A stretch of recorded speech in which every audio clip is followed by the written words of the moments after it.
capture vidéo d'UTP 7-1.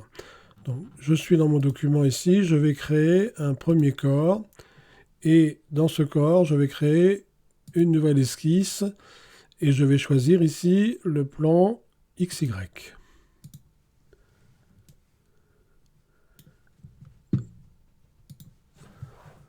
Donc, cette esquisse elle va être constituée d'une seule polyligne. Donc, je sélectionne ici la commande polyligne.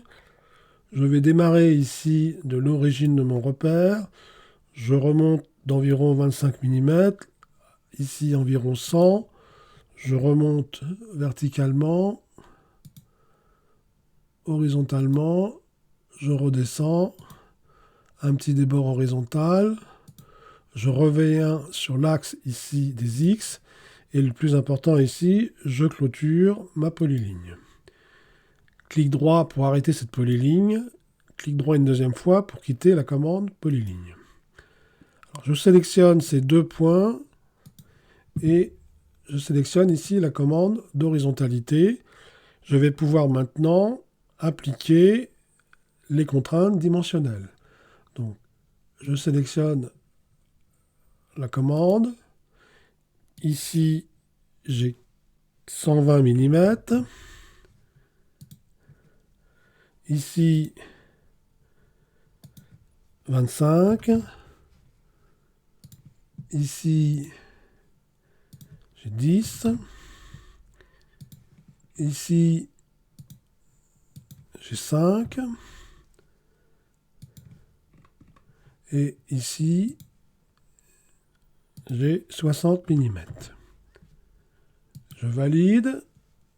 Je referme l'atelier Sketcher.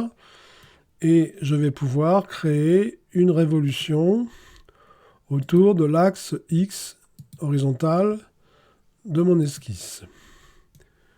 Je viens de créer le premier cylindre. Je vais maintenant créer un deuxième cylindre, un deuxième corps. Donc ici, on voit que le deuxième corps qui s'appelle corps 001 a été mis en caractère gras. C'est le corps qui est actif.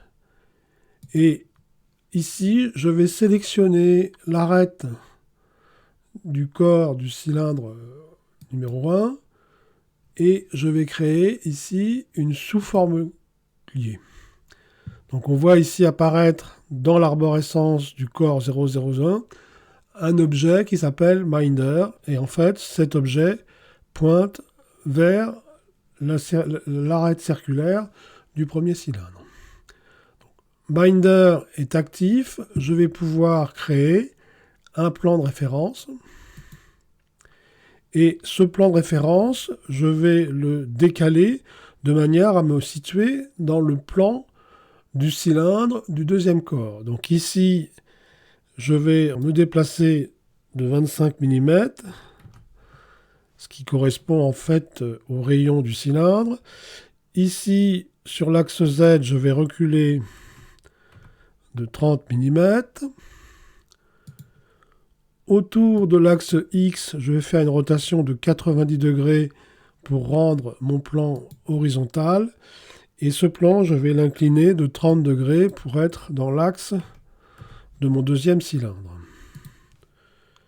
Je valide, je sélectionne ce plan de référence et je vais donc créer une nouvelle esquisse. Cette nouvelle esquisse va être constituée, elle aussi, d'une polyligne. Donc je démarre ici de l'origine de mon repère. Je dois parcourir environ 80 mm.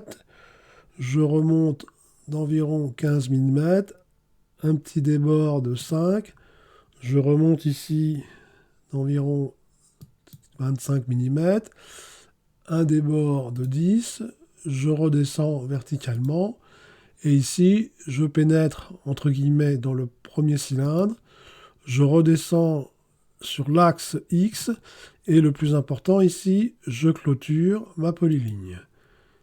Clic droit, 2 fois, pour quitter cette commande polyligne.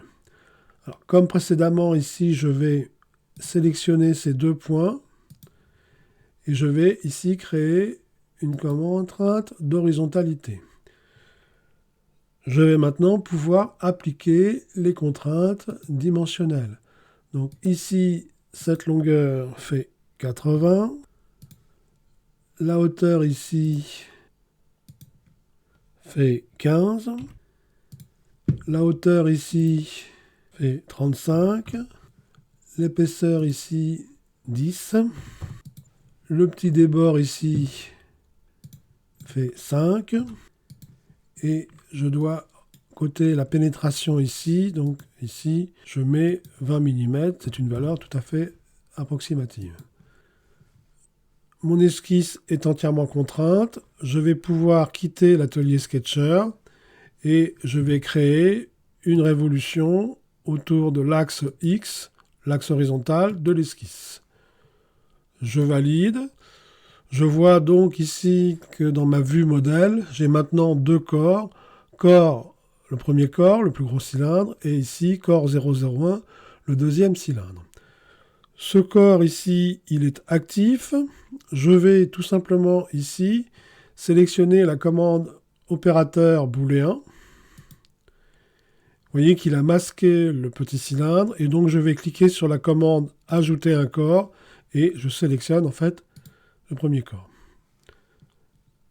Je valide. Je vois donc ici que dans mon arborescence, dans mon modèle, je n'ai plus qu'un seul corps. Ici, je peux masquer Binder puisque j'en ai plus besoin.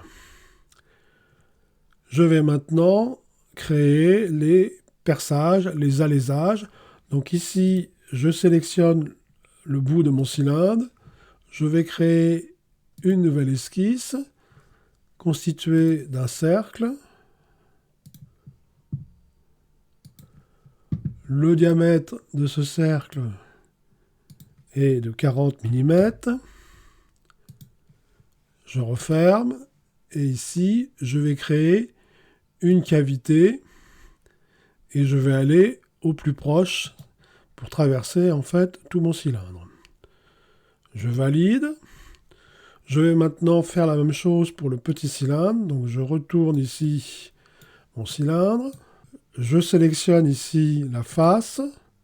Je crée une nouvelle esquisse. J'ai besoin ici de récupérer le centre. Donc je vais créer une géométrie externe. Je vais pouvoir maintenant créer mon petit cercle. Et ce petit cercle, je vais appliquer une contrainte dimensionnelle de 20. Je valide.